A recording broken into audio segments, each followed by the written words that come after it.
बिस्मिल्लाहिर्रहमानिर्रहीम। नाज़रीन, गुज़िश्ता दिनों स्वात के अंदर 28 अफराद जो है हुकूमती नाअहली की वजह से सैलाब की नजर हो गए हैं। इससे न सिर्फ हुकूमती नाअहली की जो बेहतरीन शक्ल है बल्कि इसने रियासत के वजूद के ऊपर भी सवाल खड़े कर दिए हैं कि क्या रियासत का बुनियादी काम शहरियों का तहफ़्फ़ुज़ नहीं है। तो नाज़रीन, इस तरह के वकूए जो है वो पूरी दुनिया के अंदर आप देखें, किसी भी महज़ब माशरे के अंदर जो है वो इस तरह के वकूए नहीं होते जिसमें हुकूमत की जो है वो शदीद तरीन नाअहली हो और इस तरह महसूस हो कि हुकूमत का जो है वो वजूद ही नहीं है। तो नाज़रीन, जिस तरह आपने देखा होगा कि 28 अफराद जो सैर तफरी की घर से स्वात की तरफ आए थे और सेल्फी लेने की घर से जब वो दरिया पे गए तो अचानक जो है वो सैलाबी रेला आ गया और तकरीबन 2 से 3 घंटे के अंदर 3 घंटे जो है वो सैलाब की सारी सिचुएशन में वो फंसे रहे और उन्होंने जो है मदद के लिए अपीलें भी की और इसके अलावा जो बाहर के लोग थे उन्होंने उनकी सेल्फियां वगैरह बनाई। और जिस तरह आपने देखा होगा कि तकरीबन 2 से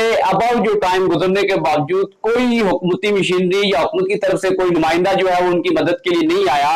जिस तरह आपने देखा होगा कि एडमिनिस्ट्रेशन सतह के ऊपर जो है वो लाखों करोड़ों रुपए का बजट है। इस तरह हमारा नेशनल डिजास्टर मैनेजमेंट अथॉरिटी है जिसका अरबों रुपए का बजट है।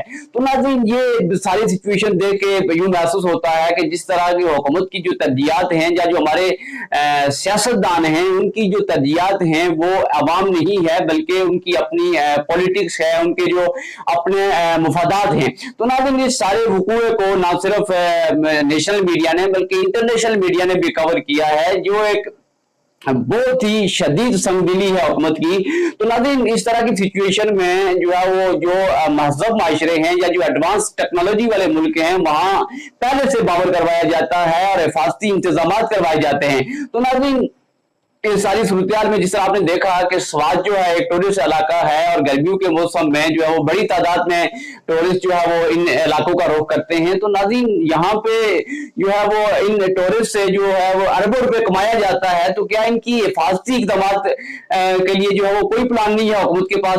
तो नाज़रीन, ये बहुत ही दिलखराश वकूआ है जिसने पूरी जो पाकिस्तानी कौम है उसको जो है वो सोग में डुबो दिया है। तो इस तरह के वकूआत इससे पहले भी कई वकूआत आपने देखा होगा कि पिछले 2-3 साल कबल जो है बहुत ही अफसोसनाक वकूआ इसी तरह लोग जो है वो शराबी रेले की नजर हो गए और हुकूमती जो वजूद था या हुकूमती जो मशीनरी थी वो कहीं पर भी नहीं देखी गई। तो नाज़रीन, ये सवाल जो है न सिर्फ केपी के गवर्नमेंट के लिए बल्कि जो हमारे इदारे हैं जिस तरह नेशनल डिजास्टर मैनेजमेंट का इदारा है इसमें जो बाइख्तियार लोग हैं उनके मुंह पे भी शदीद तमाचा है। और जिस तरह 28 जानों का ज़िया हुआ तो नाज़रीन, ये कोई मामूली बात नहीं है बल्कि ये एक बहुत बड़ा हादसा है। तो मैं समझता हूं कि जिस तरह जो सोगवार खानदान है, सुनने में ये आ रहा है कि तकरीबन 28 अफराद जो है वो एक ही खानदान के थे। तो नाज़रीन, ये बहुत ही जो है वो तकलीफ सूरत हाल है और खासतौर पे जो हमारी हुकूमत है उसको जो है वो इस पूरे अमल को जो है वो बहुत ही संजीदगी के साथ लेना चाहिए था।